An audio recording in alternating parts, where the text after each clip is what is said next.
ಚಿಕ್ಕಬಳ್ಳಾಪುರ ನಗರದ ಆಕಾಶ್ ಪಿಯು ಕಾಲೇಜಿನಲ್ಲಿ ದ್ವಿತೀಯ ಪಿಯುಸಿ ಫಲಿತಾಂಶದಲ್ಲಿ ಶೇಕಡಾ 90ರಷ್ಟು ಸಾಧನೆ ದಾಖಲಾಗಿದೆ.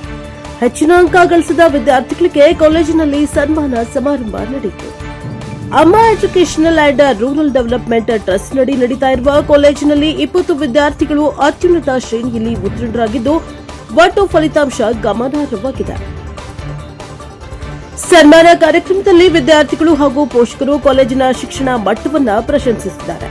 ಕಾಲೇಜಿನ ಅಧ್ಯಕ್ಷ ಗೊಳ್ಳು ಶ್ರೀನಿವಾಸ ಮಾತನಾಡಿ, ಗ್ರಾಮೀಣ ಭಾಗದ ವಿದ್ಯಾರ್ಥಿಗಳಿಗೆ ವಿಶೇಷ ಮಾರ್ಗದರ್ಶನ ನೀಡುವುದರಿಂದ ಉತ್ತಮ ಫಲಿತಾಂಶ ಸಾಧ್ಯವಾಗಿದೆ ಎಂದರು. ಪರೀಕ್ಷೆಗೂ ಮುನ್ನ ವಿಶೇಷ ತರಗತಿಗಳು ಹಾಗೂ ತಯಾರಿ ಪರೀಕ್ಷೆಗಳನ್ನು ನಡೆಸಲಾಗಿದೆ ಎಂದು ತಿಳಿಸಿದರು. ಮುಂದಿನ ದಿನಗಳಲ್ಲಿ ಸ್ಪರ್ಧಾತ್ಮಕ ಪರೀಕ್ಷೆಗಳ ತರಬೇತಿ ಮತ್ತು ಸ್ಪೋಕನ್ ಇಂಗ್ಲಿಷ್ ತರಬೇತಿಗಳನ್ನು ಪ್ರಾರಂಭಿಸಲಾಗುತ್ತದೆ ಎಂದರು. Bureau report NKS TV 4 Chikkaballapur. ನಮ್ಮ ಟೀಚರ್ಸು ತುಂಬ ಚೆನ್ನಾಗಿ ಪಾಠ ಮಾಡ್ತಾರೆ. ಈ ಕಾಲೇಜಲ್ಲಿ ಪ್ರಾಕ್ಟೀಸ್ ಪೇಪರ್ ತುಂಬ ಯೂಸ್ ಆಯಿತು ನನಗೆ. ಅದರಿಂದ ನಾನು ಇಷ್ಟೊಂದು ಕಾಲೇಜ್ಗೆ ಟಾಪರ್ ಹಾಕೋದಕ್ಕೆ ನನಗೆ ತುಂಬ ಯೂಸ್ ಆಯಿತು ಪ್ರಾಕ್ಟೀಸ್ ಪೇಪರ್ಸ್. ಆ್ಯಂಡ್ ನಮ್ಮ ಪೇರೆಂಟ್ಸು ನಮ್ಮ ಅಪ್ಪ ಅಮ್ಮ ಅಂಥ ಪೇರೆಂಟ್ಸ್ ಸಿಕ್ಕಿರೋದು ನಾನು ತುಂಬ ಹ್ಯಾಪಿಯಾಗಿ ಫೀಲ್ ಆಗ್ತಿದ್ದೀನಿ. ನಮ್ಮಪ್ಪ ಏನು ಕೇಳಿದ್ರು ನೋ ಅನ್ನೋದಿಲ್ಲ.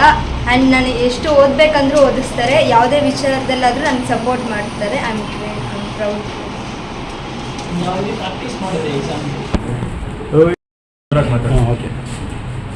ಫಸ್ಟ್ ನಾನು ನಮ್ಮ ಪೇರೆಂಟ್ಸ್ಗೆ ಥ್ಯಾಂಕ್ಸ್ ಹೇಳ್ತೀನಿ. ಬಿಕಾಸ್ ಯಾಕಂದರೆ ಎಷ್ಟೇ ಕೆಲಸ ಇದೆ ನನಗೊಂದು ಕೆಲಸ ಇಡ್ತಾರಿಲ್ಲ ನಾನು ಓದಬೇಕಾದ್ರೆ. ನೆಕ್ಸ್ಟ್ ನಮ್ಮ ಕಾಲೇಜ್ ಬಂದರೆ ನಮ್ಮ ಕಾಲೇಜಲ್ಲಿ ಪ್ರಾಕ್ಟೀಸ್ ಪೇಪರ್ಸ್ ಅಂತ ಮಾಡಿದ್ರು. ಅದರಿಂದ ನನಗೆ ಆನ್ಯಲ್ಗೆ ಅಷ್ಟೊಂದು ಭಯ ಏನಾಗಿಲ್ಲ. ಬಿಕಾಸ್ ಯಾಕಂದರೆ ನಾವೆಲ್ಲ ಕ್ವಶನ್ಸ್ ಆಗಲಿ ಏನೇನಾಗಲಿ ಪ್ರಾಕ್ಟೀಸ್ ಪೇಪರಲ್ಲಿ ಪ್ರಾಕ್ಟೀಸ್ ಮಾಡಿದರೆ ಅದಕ್ಕೆ ನನಗೆ ಆನ್ಯಲ್ ಏನು ಅಷ್ಟೊಂದು ಭಯ ಆಗಿಲ್ಲ. ಬಟ್ ನಾನು ಯಾವುದೇ ಡೌಟ್ ಇರಲಿ, ಎಂಥ ಸಿಚುವೇಶನ್ ಎಂಥ ಟೈಮಲ್ಲೇ ಒಂದು ಲೆಕ್ಚರ್ಸ್ ಕೇಳಿದ್ರು ಅವ್ರು ನನಗೆ ಹೇಳ್ಕೊಡ್ತಾಯಿದ್ರು. ಅಂದರೆ ಎಲ್ಲ ಯಾವ ಡೌಟ್ ಎಲ್ಲ ಕ್ಲಿಯರ್ ಮಾಡ್ತಾಯಿದ್ರು.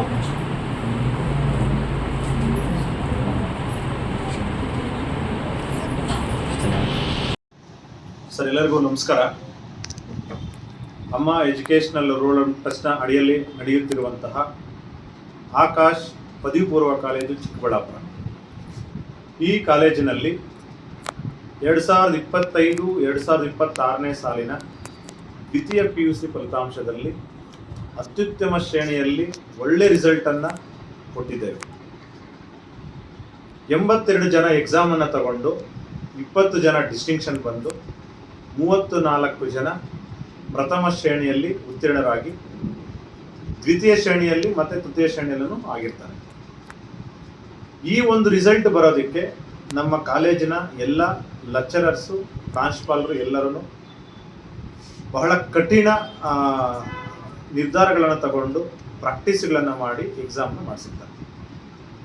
ನಾವು ಒಂದು ಕಲಿಕೆ ಕೊಡೋದಕ್ಕೆ ಇಲ್ಲಿ ಬರೋಂಥ ಎಲ್ಲ ಮಕ್ಕಳು ಗ್ರಾಮೀಣ ಪ್ರದೇಶದಿಂದ 100ಕ್ಕೆ 99.9% ಎಲ್ಲ ಗ್ರಾಮೀಣ ವಿಭಾಗದಿಂದ ಮಕ್ಕಳು ಬರ್ತಾರೆ.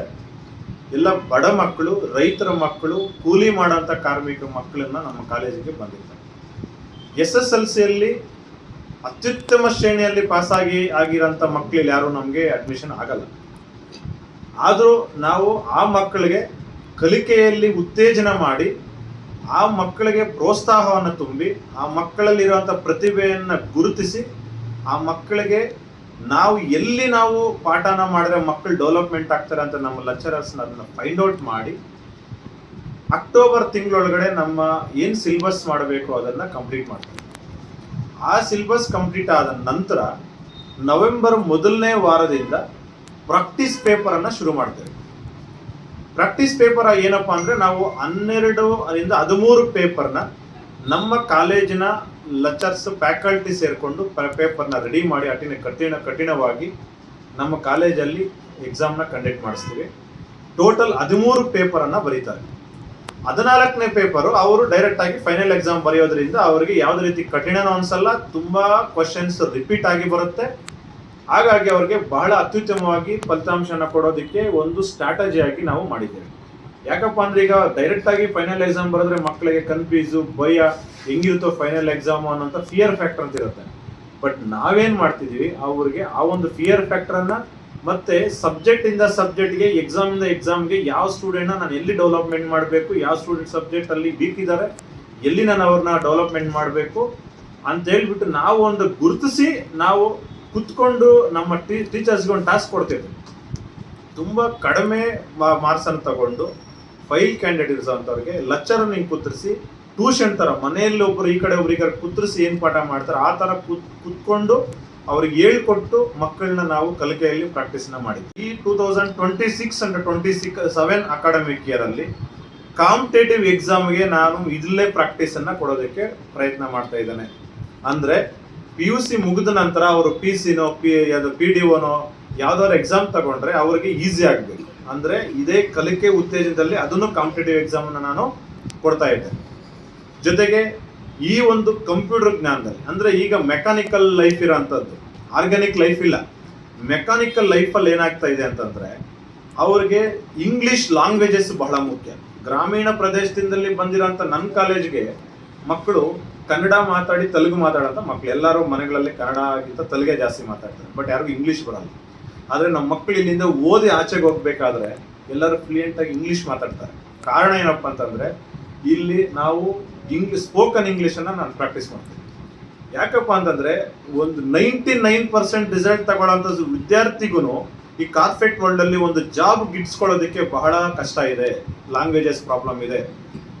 Tell me about your self ಅಂತಂದರೆ ನಮ್ಮ ಮಕ್ಕಳು ಗ್ರಾಮೀಣ ಪ್ರದೇಶದಲ್ಲಿರೋ ಮಕ್ಕಳಿಗೆ ಬರೋದಿಲ್ಲ. ನಾನು ಒಂದು ಫೇಸ್ ಮಾಡಿದ್ದೀನಿ. ಹಾಗಾಗಿ ಈ ಕಾಲೇಜಲ್ಲಿ ಅವರ ಜೀವನವನ್ನು ರೂಪಿಸ್ಕೊಳ್ಳೋದಕ್ಕೋಸ್ಕರ ಅವರು ಉದ್ಯೋಗವನ್ನು ಪಡ್ಕೊಂಡು ಮಕ್ಕಳಿಗೆ ಒಳ್ಳೆ ಹೆಸರನ್ನು ತಂದು, ಪೇರೆಂಟ್ಸ್ಗೆ ಒಳ್ಳೆ ಹೆಸರನ್ನು ತಂದು ಅತ್ಯುತ್ತಮವಾದಂಥ ಅವರ ಜೀವನ ಶೈಲಿಯನ್ನು ಬದಲಾವಣೆ ಮಾಡ್ಕೊಳ್ಳೋಕ್ಕೆ ಏನು ಕೆಲಸ ಮಾಡಬೇಕೋ ಅದನ್ನು ನಾನು ಕಾಲೇಜಲ್ಲಿ ನಾನು ಇದು ಮಾಡ್ತಾ ಇದ್ದೇನೆ.